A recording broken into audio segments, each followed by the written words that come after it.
Hey y'all, Crystal here, your friendly finance-obsessed friend. This podcast is for all of you who are just starting out or in the middle of your financial journeys, and maybe those of you who are already financially independent. I believe anything is achievable when we have grit and persistence.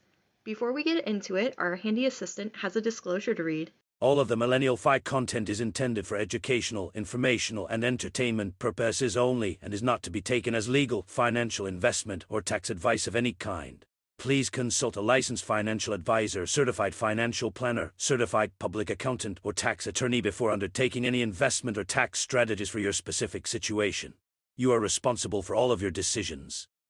In today's episode, I want to talk about where we came from, where we're at, and where we're trying to go. Maybe you and I share similar life paths, and maybe we don't, but one thing we definitely share is an interest in finance. You wouldn't be here listening if you weren't at least a little bit curious after all. Let's talk about where my millennial family comes from. I was born and raised in the rural Midwest. My family moved around a lot, and historically my family members were employed through the government and railroad.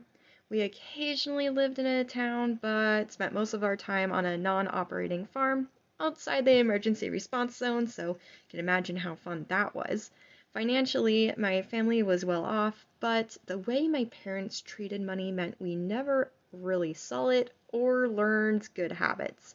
It was gone before it was ever deposited. On the opposite spectrum is my husband. He grew up just outside Montreal and is a true city boy.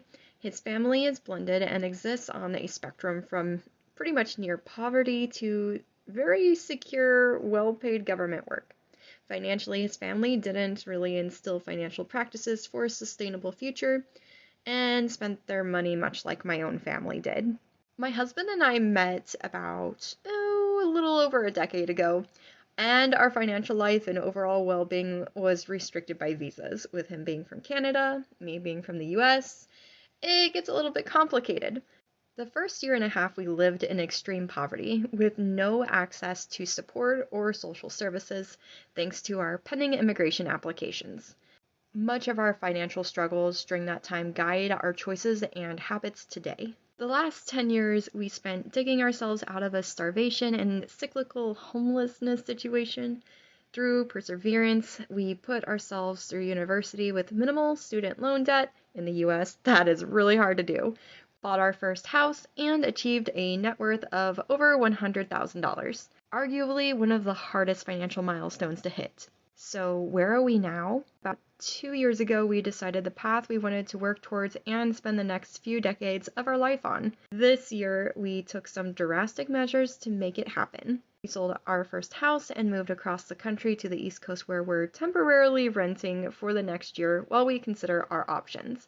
For now, we're dinks, soon to welcome our firstborn, and drop to a single income for about 6 months next year. I need the time off. Moving forward, our main goal is to purchase land so we can establish a family-owned orchard business.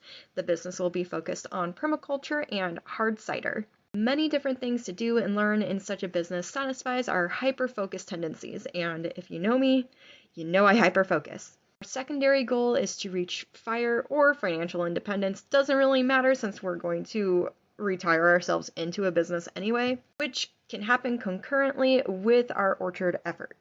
Don't forget to subscribe and follow to keep up to date on our adventures. You can also find more content on our blog at themillennialfi.com. That's TheMillennialFI.com.